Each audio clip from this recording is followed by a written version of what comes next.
Hello.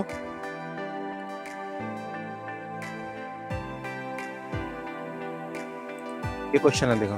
A positive number is divided into two parts such that sum of the square of the two part is 20 and square of the larger part is 8 times the smaller part. Taking x as the smaller part of the two parts, find the number. देखो, ये 2010 में भी आ चुका है और ये question NCERT में भी है।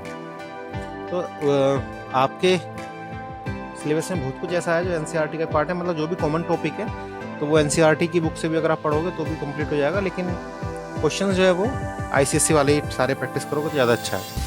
So let's start with this question. ठीक है, सो इसको ट्राई करते हैं। A positive number is divided into two parts, sum of square of the two part is 20। So इसमें कैसे करेंगे? Will start with let one of the part is x and other is y. So there were two parts, so one is x or other is y. So a positive number is divided into two parts such that sum of the square of the two parts. So sum of the square means, देखो इसमें you need to learn to read the sentence, to read the statement carefully. देखो इसमें क्या बोला, sum of the squares, यानी squares करेंगे फिर उसका सम करेंगे। ठीक है, और इसको केयरफुली आप रीड करो। Sum of the squares actually generally students आपकी समझो कि जो भी इसको फर्स्ट टाइम पढ़ता है, ये एज वाले कोई फैक्टर नहीं है इसमें। So this type of question को जो भी फर्स्ट टाइम पढ़ता है तो वो मिस्टेक्स क्या करता है, सम ऑफ द स्क्वायर, तो उसको स्क्वायर ऑफ द सम और सम ऑफ द स्क्वायर में डिफरेंस समझ नहीं आता।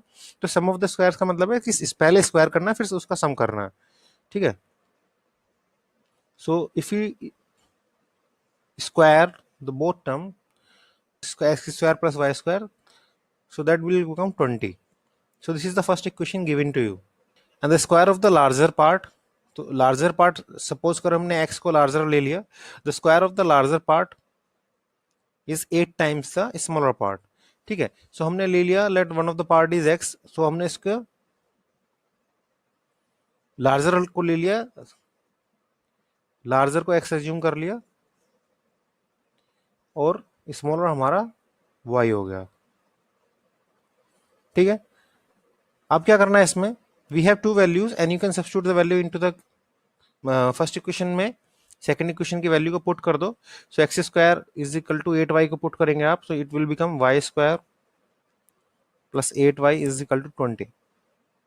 ठीक है, अगर इसमें आप लार्जर वैल्यू को y लेते तो भी the solution would have been same, उसमें कुछ ज़्यादा डिफरेंस नहीं आता, सिर्फ y की जगह x आ जाता और कुछ नहीं। ठीक है, अब now we can solve this equation by factorisation method. अभी आप लोगों को समझ में आ रहा है? ठीक है, तो इसमें we can try to solve this by factorisation method और क्वाड्रिक फॉर्मूले से भी कर सकते हैं। तो अब कौन से फॉर्मूले से करें इसको? Compare the given equation with the standard quadric equation that is ax square plus bx plus c। तो ये तो हमें फर्स्ट ऑफ ऑल करना ही है। ठीक है, और y square plus 8y is equal to 20। So a is equal to 1, b is equal to 8 and c is equal to minus 20, क्योंकि इसमें 20 will come to this side, क्योंकि क्वेश्चन क्या है, a x square plus b x plus c is equal to 0। So 20 दूसरी side में, तो उसको इधर लेके आएंगे तो माइनस 20 हो जाएगा। ठीक है, ठीक है, सो इसको हम चाहे तो we can write it one more step and then we can see this. अब क्या करना है, the first step in solving by factorization is by finding the AC।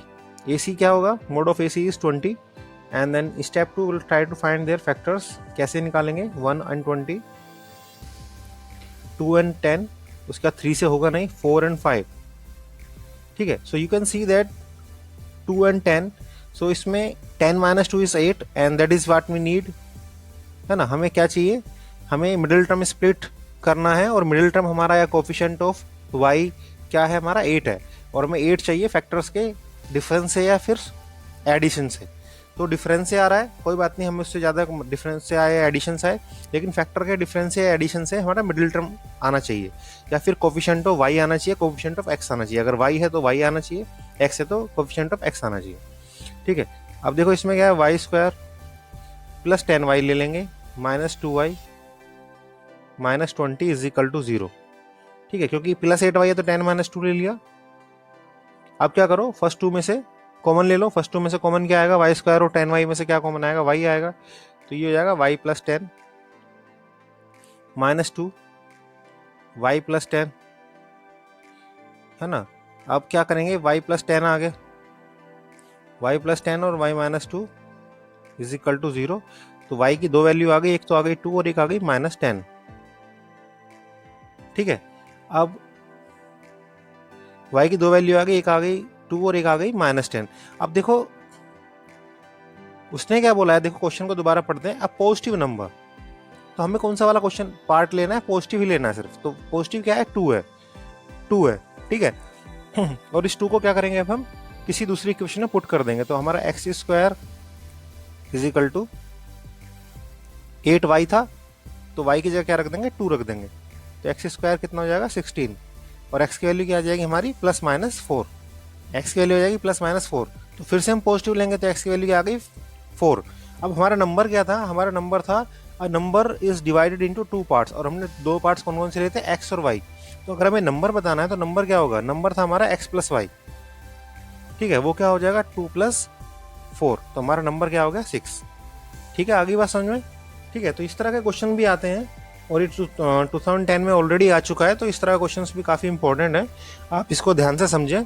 और अगर किसी को कुछ समझ में ना हो तो दोबारा पूछ लो। हाँ, वाई अभी तो निकाला था, क्वाड्रेटिक इक्वेशन सॉल्व करके वाई निकला था। अब वाई की क्वाड्रेटिक इक्वेशन सॉल्व करके दो वैल्यू आई थी, तो हम पॉजिटिव वाले लेंगे क्योंकि हमें बोला हुआ है पॉजिटिव नंबर है। और फिर हमने उस वैल्यू को उठा के इन दोनों इक्वेशन में से किसी एक में रख दो, जो फर्स्ट और सेकंड ऊपर इक्वेशन है इनमें से किसी भी एक में रख दोगे तो आपको किसी में रख सकते हो। लेकिन आप उसमें रखो जिसमें से आपको आसानी से मिल जाए। अगर आप फर्स्ट वाले में रखोगे तो भी मिल जाएगा, लेकिन आप उस सेकंड वाली में रखोगे तो आसानी से मिल जाएगा। ठीक है भाई, y की वैल्यू इसमें रखोगे फर्स्ट वाली में, अगर तो y स्क्वायर करोगे तो 2 टू ज़ 4, 4 उधर जाएगा। ठीक है, तो 20 माइनस 4 16 हो जाएगा, तो वही हो गया ना, एक्स स्क्वायर इक्वल टू 16 ही आ जाएगा ना उधर पहली। ठीक है, तो y की x की वैल्यू क्या आ गई प्लस माइनस 4। अब क्या है, प्लस ही लेना है हमें क्योंकि पॉजिटिव नंबर उसने बोला है कि पॉजिटिव नंबर लो। तो अब क्या था, दो नंबर मतलब दो पार्ट में डिवाइड किया था, तो x प्लस वाई क्या होगा 6 होगा, क्योंकि दो पार्ट जब ऐड करेंगे तो x प्लस वाई होंगे और दोनों पार्ट का एडिशन 6 होगा। ठीक है, बात समझ में आई। चलो ठीक है, नेक्स्ट नेक्स्ट क्वेश्चन करते हैं। इस क्वेश्चन को देखो, without solving the following quadratic equations find the value of m for which the given equation has real and equal roots. तो ये क्वेश्चन हमने परसों भी किया था, कल भी किया था, और आज फिर कर रहे हैं। ये क्वेश्चन नेचर ऑफ रूट्स में, और मैंने स्टार्टिंग में बताया था आपको कि मैंने वीडियो बनाई रखी है उसमें, जिसमें ये लिखा है कि ये वीडियो आपको चैंपियन बना देगी क्वाड्रेटिक इक्वेशंस का। तो उस वाली वीडियो में हमने सब कुछ गिवन कर रखा है कि नेचर ऑफ रूट्स, और मैंने इंट्रोडक्शन में समझाया था कि रियल और इक्वल रूट्स कब आएंगे, जब हमारा डिस्क्रिमिनेंट जीरो होगा। रियल और इक्वल रूट्स कब आएंगे, जब हमारा डिस्क्रिमिनेंट जीरो होगा। डिस्क्रिमिनेंट क्या होता है, बी स्क्वायर माइनस 4ac। ये जब हमारा जीरो होगा तब हमारा रियल और इक्वल रूट्स आएंगे। ठीक है, अब इसमें क्या करना है, first of all again we need to compare the given equation with the standard quadratic equation. तो कैसे करेंगे, देखो इक्वेशन को कंपेयर कर लो, इस क्वेश्चन को करो, और आप लोग भी अपनी कॉपी में ट्राई करो। मैं 2 मिनट के लिए रुकता हूँ, आप करो इस क्वेश्चन को अपनी कॉपी में ट्राई। कॉपी पेन निकालो, फटाफट ट्राई करो। करो ट्राई। चलो देखते हैं क्या क्या आपने, चेक कर लेते हैं। देखो इसमें a की वैल्यू क्या है 1, क्योंकि एक्स स्क्वायर के साथ कोई कोफिशिएंट नहीं है, कोई टर्म नहीं है, तो जहां पर कुछ नहीं है तो वो 1 होगा। b क्या है हमारा, तो कोफिशिएंट का मतलब क्या है कि अगर if you are trying to find the coefficient of x, तो x के साथ में जो भी है वो सब हमारा कोफिशिएंट ऑफ x है। ये पूरा हमारा कोफिशिएंट ऑफ x है। और c क्या है, जो भी हमारा पूरा कांस्टेंट है वो हमारा c है। ठीक है, now we need to solve b square minus 4ac is equal to 0। तो इसमें क्या करेंगे, 2 square b square minus 4 into a into c, ये है हमारी इक्वेशन। ठीक है, अब इसको सॉल्व करेंगे तो क्या हो जाएगा, 2 स्क्वायर इज 4, और ये क्या हो जाएगा एम माइनस 1 का स्क्वायर माइनस 4, इसमें मल्टीप्लाई कर देंगे 4m माइनस 20। ठीक है, इसको ओपन कर लो, m square plus 1 minus 2m minus 4m minus 20 is equal to 0। इसमें क्या हो जाएगा, फिर से 4m square plus 4 minus 8m minus 4m minus 20 is equal to 0। अभी क्या करेंगे, 4m तो एसिडिस हो जाएगा, minus 8m minus 4m 12m and -20 + 4 -16। अब क्या करो, यहाँ से 4 कॉमन ले लो, m² - 3m + 4 = 0। अब क्या कर सकते हैं, then we can try to solve this by factorization. ठीक है, फैक्टराइजेशन में again what we need to do is to compare the given equation with standard quadratic equation. तो वो क्या है, ax² + bx + c। अब यहाँ पर क्या है, स्टैंडर्ड क्वाड्रेटिक इक्वेशन में वेरिएबल x होता है, तो यहाँ पर वेरिएबल m है, तो इससे कंफ्यूज होने की जरूरत नहीं है। ठीक है, तो वो वेरिएबल सिर्फ चेंज हुआ है, रेस्ट विल रिमेन सेम। तो रेस्ट क्या है कि हमें इसमें कोफिशिएंट ऑफ m² क्या होगा, अभी भी 1 है, तो यहाँ पर वेरिएबल m है, यहाँ पर वेरिएबल x है, इतना ही डिफरेंस है और कुछ नहीं है। तो यहाँ पर a क्या है, 1 है, b क्या है, -3 है, और c क्या है हमारा, -4 है। अभी क्या करेंगे, step 1, mod of AC is equal to 1 × 4, कितना हो गया, 4 हो गया। Step 2, factor of 4, 1 4 2 2। तो देखो इससे 1 4 से हमारा डिफरेंस ऑफ दिस फैक्टर्स 1 और 4 will give you the middle term coefficient of m। कैसे करेंगे, m², लेकिन इसमें क्या है, माइनस का है, तो बड़े वाले को माइनस लेंगे, यानी -4m + m -4 = 0। अब क्या करो, फर्स्ट टू में से कॉमन ले लो, m आ गया, m -4, यहाँ से कुछ कॉमन नहीं आ रहा, +1 कॉमन ले लो, m -4। अब क्या करो, m -4 कॉमन आ गया एक तो, और दूसरा आया m + 1 = 0। तो आपका आंसर एक आ गया m = 4, दूसरा आ गया m = -1। ठीक है, तो आपको यही दो वैल्यू निकालनी थी, but are you suppose to find the value of m। तो m की वैल्यू आ गई, एक आ गई -1, एक आ गई 4। तो इस क्वेश्चन में किसी को डाउट अभी बोलो, सबने ऐसी किया है, कुछ अलग किया है? हाँ भाई, हेलो, अभी इसमें किसी को डाउट है क्या कुछ? सबने ट्राई किया है क्या क्वेश्चन ये अभी? आंसर ठीक आ रहा है आप लोगों का? अभी तो आगे चलें या फिर इसी क्वेश्चन को अभी आप कर रहे हो? चलो ठीक है, नेक्स्ट करते हैं। देखो, without solving the following quadratic equation find the value of p for which the given equation has real and equal roots. तो ये क्वेश्चन वैसा ही है जैसा हमने सिमिलरली पहले के दिन कराया था। और अगर आप लोग वीडियो ध्यान से देख रहे होंगे, अगर आपने क्लास ध्यान से कर रहे होंगे, तो ये क्वेश्चन आपसे हो जाना चाहिए। ठीक है, अब आप ये देखते जाओ कि 3 मार्क्स क्वेश्चन में या 4 मार्क्स क्वेश्चन में टाइप ऑफ क्वेश्चन लगभग वही आ रहे हैं, और वो 2010 से लेके और 18 तक में भी सेम ही टाइप के क्वेश्चन आ रहे हैं। तो अगर आप लोग वीडियो को ही 4 बार देखते हो, अगर आप वीडियो को ही 4 बार देखते हो, तो आपको बहुत सारे कंसेप्ट ऐसे ही क्लियर हो जाएंगे और आपको समझ में आ जाएगा क्वेश्चन कैसे होते हैं। ठीक है, तो अगर किसी को अभी समझ में नहीं आ रहा है, तो 2 बार वीडियो देखो, 4 बार देखो, तो आ ही जाएगा, क्योंकि इतने स्लो भी आप नहीं हो कि आपको 4 बार के बाद भी नहीं आएगा। ठीक है, तो इस क्वेश्चन को ट्राई कर लो अभी, और इस क्वेश्चन को ट्राई खुद करो आप लोग। लेट्स सी कितने, कौन किस किस का आंसर आता है और सही आता है। ठीक है, तो फिर से मैं 2 मिनट देता हूँ आप लोगों को, आप इसको ट्राई करो। देखो भाई, इसमें क्या था, the given equation has real and equal roots. तो रियल और इक्वल रूट्स से मतलब क्या है कि, ठीक है चेक कर लो, इसमें रियल एंड इक्वल रूट्स का मतलब क्या है, अगेन वी नो कि डिस्क्रिमिनेंट क्या होना चाहिए, b² - 4ac हमारा 0 होना चाहिए। और उसके लिए हमें क्या करना है, we need to compare the given equation with standard quadratic equation, the x² + p - 3 x + p = 0। तो ये क्या है, ax² + bx + c = 0।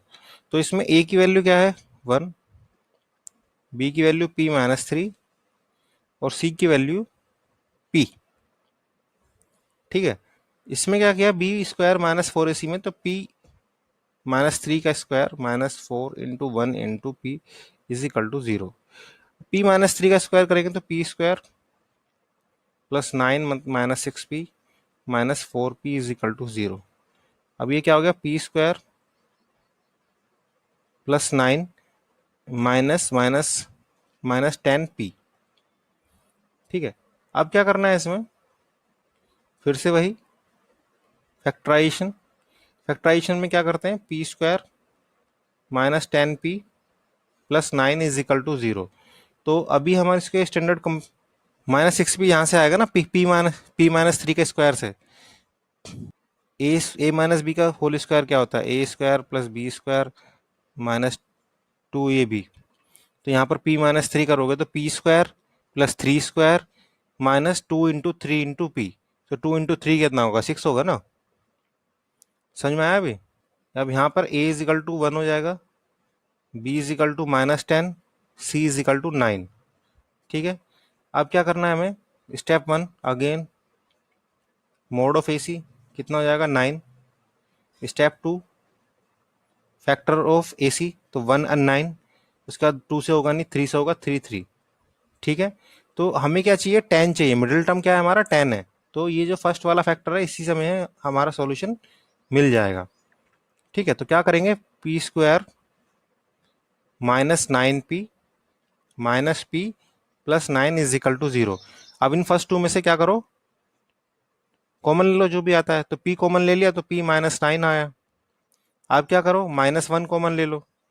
ठीक है, तो क्या आ जाएगा, p -9 इज इक्वल टू 0। अब p -9 कॉमन यहाँ से आ गया दोनों में से, और यहाँ से आया p -1 इज इक्वल टू 0। ठीक है, अब क्या आ गया वैल्यू, आपकी वैल्यू आ गई, एक आ गई 9। ठीक है, अब इसमें बोलो किसी को डाउट है तो, किसी को अगर कुछ समझ में ना आया हो तो बोलो, क्योंकि ये क्वेश्चन है ना, मैं सेम टाइप का क्वेश्चन अभी कराया था 2 मिनट पहले, और कल भी कराया था, और परसों भी कराया था। और आप देख रहे हो कि हर एक अलग अलग ईयर में क्वेश्चन पूछा गया है। हाँ, वीडियो में भी था। तो ये अलग अलग क्वेश्चन है, मतलब एक ही टाइप का क्वेश्चन है, अलग अलग ईयर में पूछा गया। तो यानी ये मतलब फेवरेट काइंड ऑफ क्वेश्चन है। तो और ये मैंने मतलब 5-6 क्वेश्चन करा दिए इसी टाइप के। तो सब लोग इतने होशियार हो कि समझ जाओगे 4 बार देखने के बाद।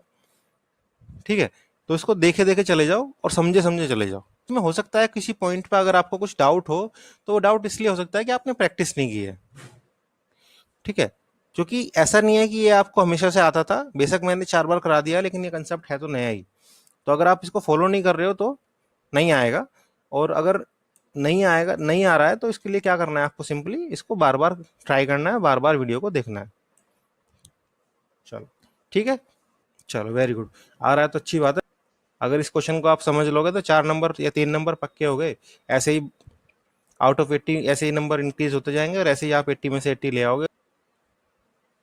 चलो ठीक है, नेक्स्ट करते हैं। हाँ, तो जो मैंने कराया है वही तो करो, वही तो करोगे, अभी सब कुछ कराऊंगा ना, चिंता क्यों कर रहे हो।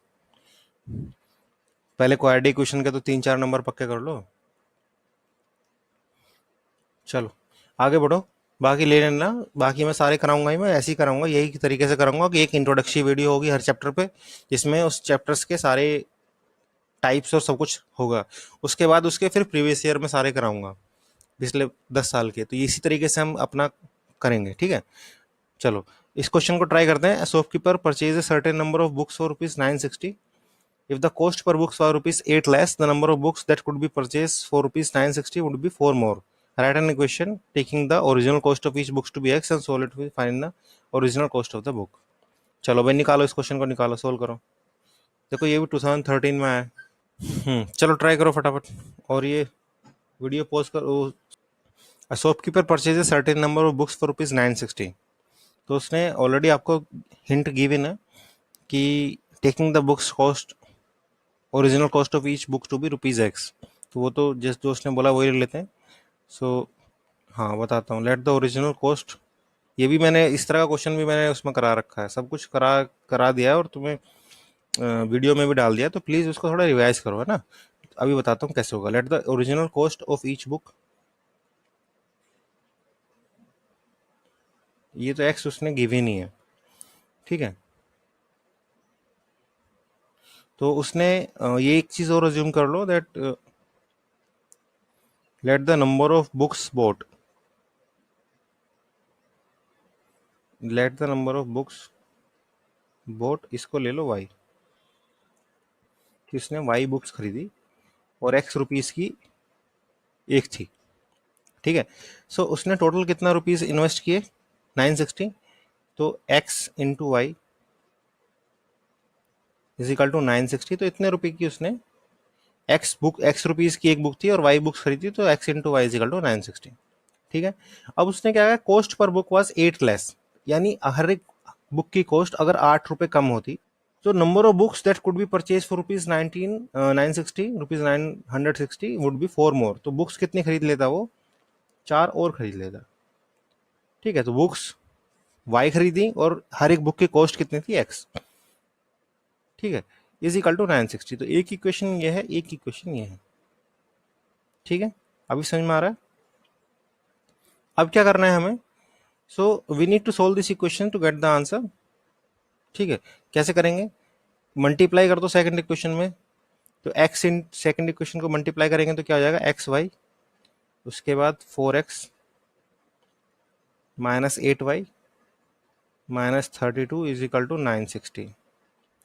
ठीक है, और फर्स्ट वाली इक्वेशन से देखो, हमें इसमें either we can make equation in x और वाई, तो हम एक्स में बना लेते हैं, तो वाई को क्या ले लेते हैं? Y is equal to 960 upon x. First वाली इक्वेशन से वाई की वैल्यू क्या निकाली? 960 अपॉन एक्स, और एक्स वाई की वैल्यू हमें क्या डायरेक्टली गिवन है? 960। तो एक्स वाई की वैल्यू क्या रख देंगे? 960 प्लस 4x माइनस 8, वाई की जगह क्या रख देंगे? 960 upon x minus 32 is equal to 960। तो ये 960 से 960 तो कैंसिल ही हो जाएगा।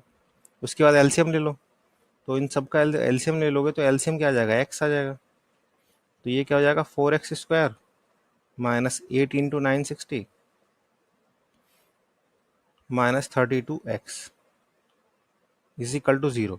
तो x 0 से मल्टीप्लाई होगा तो 0 हो जाएगा। तो हमारे पास इक्वेशन क्या आ गई? 4x² माइनस 8 × 960 माइनस 32x, और इसमें से भी अगर मैं 4 कॉमन ले लूँ तो क्या हो जाएगा? x² minus 8x minus 2 × 960 is equal to 0। ये हमारी इक्वेशन आ गई। ठीक है, इसमें डाउट है किसी को? चलो आगे चलते हैं, इसमें क्या करता है, क्या करना है अभी हमें। तो हमें फिर से हमारे पास स्टैंडर्ड, हमारे पास क्वाड्रेटिक इक्वेशन आ गई है, इसको हमें क्या करना है? कंपेयर करना है। तो x² माइनस 8x माइनस 2 × 960 कितना हो जाएगा? ये वैल्यू आ जाएगी। तो यहाँ से अगर इसको कंपेयर करें स्टैंडर्ड क्वाड्रेटिक इक्वेशन से, तो हमारा a कितना होगा? यहाँ पर 1 होगा, b कितना होगा? -8 होगा, और c कितना होगा? -1920 होगा। ठीक है भाई, अभी क्या करना है? मोड ऑफ, इसमें क्या करना है हमें? स्टेप वन क्या था? Mode of AC. Mode of AC कितना हो जाएगा? 1920। ठीक है, अब 1920 के फैक्टर्स निकालो। तो कोशिश करते हैं फैक्टर निकालने की, या फिर इसको सीधे आप क्वाड्रेटिक फॉर्मूले से भी कर सकते थे। तो जो भी आपको समझ में आए वही आप मेथड यूज़ कर लो। तो इसमें क्वाड्रेटिक फॉर्मूले से करते हैं इसको, देखो सॉरी, इसको वैसे ही करते हैं फैक्टराइजेशन से। तो इसमें क्या करेंगे हम? 2 × 960 इसका फर्स्ट फैक्टर हो गया। 2 × 960, और फैक्टराइजेशन से इसको करेंगे तो ये हो जाएगा 8, और इसको 4 से करेंगे तो 4 2 ज़ा 8, 4 4 ज़ा 16 और 4 0। तो उसके बाद अगर इसको फर्दर करेंगे तो ये हो जाएगा 4, फिर 4 से करेंगे तो ये 8 4 ज़ा 32, और 4 से करेंगे तो 4 6, ये हो जाएगा 32 और 60, 32। उसको अगर कर लें 2 × 30 तो 48 तो 40 आ जाएगा क्या? हाँ, आ जाना चाहिए, जो कि इसको 16 × 2 × 2 × 3 × 10 करेंगे तो ये 16 3 हो जाएगा, और ये 2 × 2 × 2 ये 40 आ जाएगा। ठीक है, तो इसमें x² minus 48x plus 40x minus 1920। ठीक है, तो इसमें आप थोड़ा केयरफुली चलें। ठीक है, केयरफुली चलेंगे, थोड़ी प्रैक्टिस करेंगे तो आ जाएगा। अब इसमें दोनों में से x कॉमन ले लो तो x माइनस 14 हो जाएगा, सॉरी x माइनस 48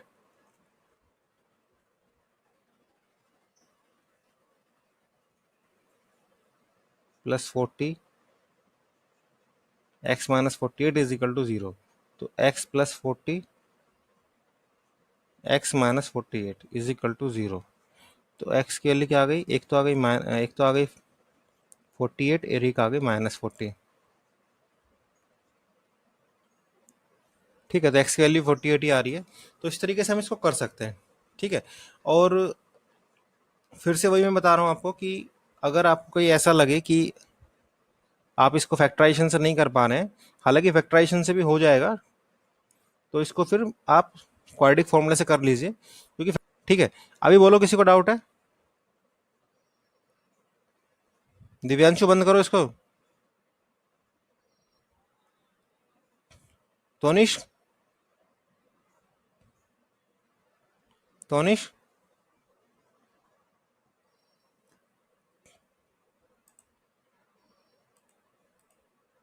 हो गया आपका? कोई शोएब, कोई डाउट आया?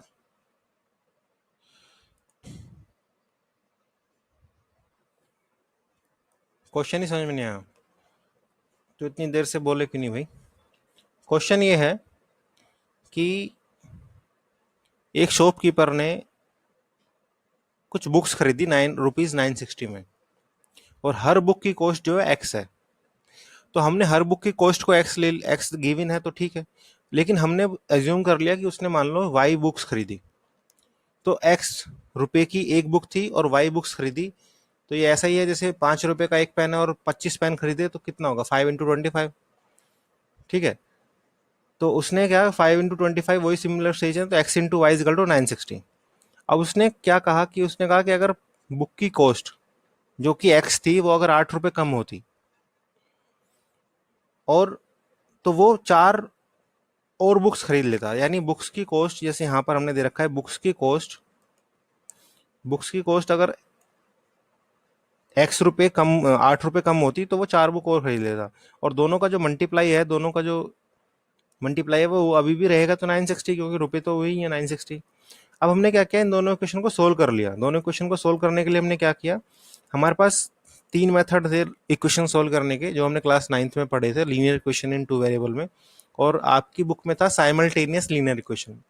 टॉपिक सेम ही था लेकिन नाम अलग अलग था। आपकी बुक में था साइमल्टेनियस लीनियर इक्वेशन और सीबीएसई में था लीनियर इक्वेशन टू वेरिएबल। तो उसके ऊपर मैंने एक पूरी बड़ी सी वीडियो बना रखी है, जाके चेक कर लेना। तो उसमें क्या सब्स्टिट्यूशन मेथड होता है। सब्स्टिट्यूशन मेथड में क्या है कि हमने कि फर्स्ट इक्वेशन को उठा के सेकंड इक्वेशन में पुट कर दिया, यानी किसी भी एक वेरिएबल को सोल्व कर लो किसी भी दोनों इक्वेशन में से, और उसकी वैल्यू दूसरे में पुट कर लो, जिससे कि सारी इक्वेशन जो है पूरी एक वेरिएबल में आ जाए। तो हमने क्या किया, फर्स्ट इक्वेशन से y की वैल्यू, y x को नीचे, ये मल्टीप्लाई में उधर जाएगा तो डिवाइड में जाएगा, तो 960/x हो गया y।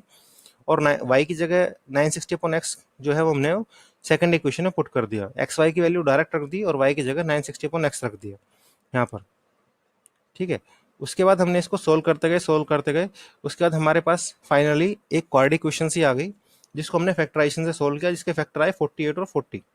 48 और 40 फैक्टर हमारे लिए सुटेबल है, क्योंकि हमारे जो मिडिल टर्म है वो 8 है, तो 48 माइनस 40 करेंगे तो हमें 8 मिल जाएगा। ठीक है, तो हमने इसको उसी तरीके से रख दिया, और उसके बाद हमने सोल्व कर लिया। हमारा जो एक्स आ गया 48 आ गया, तो हमें एक्स की वैल्यू बतानी थी, वाई की हमें बतानी ही नहीं थी। ठीक है, तो हमें एक्स की वैल्यू बतानी थी, तो मैंने यहाँ पर क्वेश्चन एंड कर दिया। चाहे तो हम इसमें वाई की वैल्यू भी निकाल सकते हैं। एक्स इंटू वाई 960 है, तो एक्स अगर 48 रखेंगे तो वाई की वैल्यू ऑटोमेटिकली आ जाएगी। हाँ, तो उसने एक्स की वैल्यू सिर्फ पूछी है ना, उसने वाई की वैल्यू पूछी नहीं है।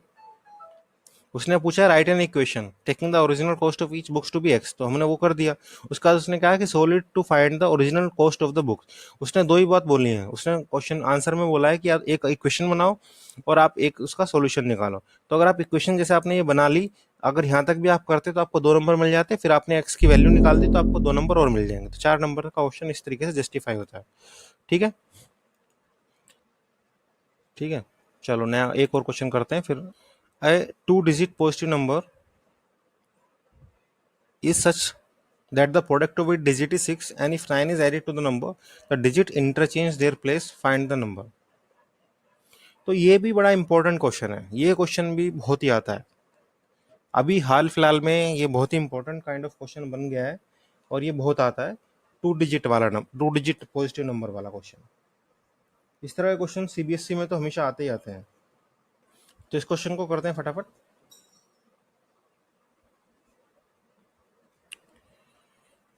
टू डिजिट पॉजिटिव नंबर, तो देखो 2 डिजिट का पॉजिटिव नंबर हम ऐसे नहीं लिख सकते। अगर मान लो मुझे 81 लिखना है, तो 81 को मैं कैसे लिखता हूँ, 8 × 10 + 1, ये तरीका है लिखने का। ठीक है, तो अगर मुझे 2 डिजिट का नंबर कोई पॉजिटिव नंबर लिखना है तो मैं कैसे लिखूंगा, 10x + y। ठीक है, this is the way to write the 2 digit positive number, 10x + y। ठीक है, ये हमारा एक positive number, 2 digit positive number हो गया। ठीक है, 10x plus y this is 2 digit positive number such that product of it digit, तो इसके डिजिट का जो प्रोडक्ट है x plus x into y वो कितना है, 6 है। If 9 is added to the number the digit interchange their place, अगर जो डिजिट है, मतलब अगर जो नंबर है उसमें 9 ऐड कर दें तो डिजिट जो है अपना प्लेस इंटरचेंज करनी होती है, यानी जहां पर y है वहां पर x हो जाएगा और जहां पर x है वहां पर y हो जाएगा। तो आपको ये दो इक्वेशन दे रखी है, बात समझ में आई? ये थोड़ा सा टिपिकल केस है। अ 2 digit positive number is such that product of it digit is 6।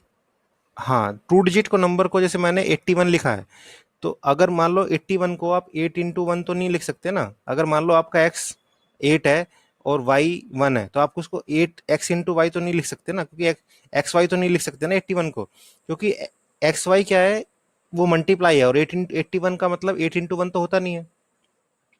तो करेक्ट वे टू राइट 81 या किसी भी 2 डिजिट नंबर को कैसे लिखेंगे, 10x into 10x plus Y. तो वो करेक्ट वे है राइटिंग है 2 digit number 10x plus Y. बात समझ में आई? ठीक है, और उसमें डिजिट्स क्या है, जैसे 8 और 1 यहाँ पर डिजिट्स है, तो उसमें डिजिट क्या है, x और y है। तो उसने कहा प्रोडक्ट ऑफ इट डिजिट, तो x इंटू वाई क्या है, 6 है। और if 9 is added to the number, तो नंबर क्या था, 10x प्लस वाई था हमारा नंबर, है ना। 10x प्लस वाई में अगर 9 ऐड कर दे तो डिजिट इंटरचेंज देयर प्लेस, यानी x की जगह y हो जाएगा और y की जगह x हो जाएगा। ठीक है, तो x की जगह y रख दिया, y की जगह x रख दिया, तो ये हमारा इक्वेशन बन गई। ठीक है, बात समझ में आई? हाँ भाई, सबको बात समझ में आई? किसी को डाउट हो तो बोलो अभी। ठीक है, आप क्या करो, x को इधर लेके जाओ और y को भी इधर लेके चले जाओ, तो ये क्या हो जाएगा, 10x माइनस एक्स कितना हो जाएगा। जिसको समझ में नहीं आया था वो दोबारा देख भी लेगा। देखो क्या था इसमें, पहले हमने एज्यूम किया था let the 2 digit number is 10x plus y. ठीक है, ध्यान से देखते जाओ फटाफट फटाफट। Let the 2 digit number is equal to 10x plus y. अब क्या करना है इसमें, the product of digit, product of digits x y is equal to 6। So उसके बाद if 9 adds to the number digits interchange their place. ठीक है, अब इसमें क्या करना है, यहाँ से हमारा आ जाएगा y is equal to 6/x। तो ये हमारी फर्स्ट इक्वेशन थी, ये हमारी सेकंड इक्वेशन है, इसको सोल्व कर लेंगे। तो 10x minus x plus y minus 10y plus 9 is equal to 0। तो 9x minus 9y plus 9 is equal to 0। तो 9 कॉमन ले लेंगे तो ये हो जाएगा x minus y plus 1 is equal to 0। और यहाँ से यहाँ पर हम इसकी वैल्यू पुट कर देंगे y की, तो x minus 6/x plus 1 is equal to 0। तो ये अब इसका एलसीएम ले लो, x square minus 6 plus x is equal to 0। ठीक है, अब इसका फैक्टर ले लो, फैक्टर क्या हो जाएंगे, x square plus 3x minus 2x minus 6 is equal to 0। तो x कॉमन ले लिया तो x प्लस 3 माइनस 2 कॉमन ले लिया तो x plus 3 is equal to 0। और उसके बाद आपका हो जाएगा x minus 2 x plus 3 is equal to 0, x की वैल्यू 2 और माइनस 3। ठीक है, x की वैल्यू 2 और माइनस 3 आ गया, और हमारा जो हमने डिजिट एज्यूम किया था वो क्या था, 10x प्लस वाई। तो इसमें 10 इंटू 2 प्लस 3, तो ये हो गया 23। ठीक है, चलो, तो इस तरीके से आप कर सकते हो, फटाफट फटाफट आपका हो जाएगा सॉल्व। ठीक है, चलो तो फिर इसको बाकी हम कल करेंगे। और इसमें क्या करना, आप जो भी क्वेश्चन है सारे ट्राई कर लेना, किसी को डाउट आता है तो पूछ लेना। और कुछ और भी, मतलब इसमें लगभग सारे क्वेश्चन हमने कर लिए हैं प्रीवियस ईयर्स के, तो ये आई थिंक और भी 2-4 क्वेश्चन है तो मैं अलग से डाल दूंगा। तो हम इसमें क्या करेंगे, आज थर्सडे आज हो गया है, तो इसको कल टेस्ट लेंगे इसमें। चलो फिर मिलते हैं, ओके बाय। ठीक है, ठीक, चलो ओके बाय।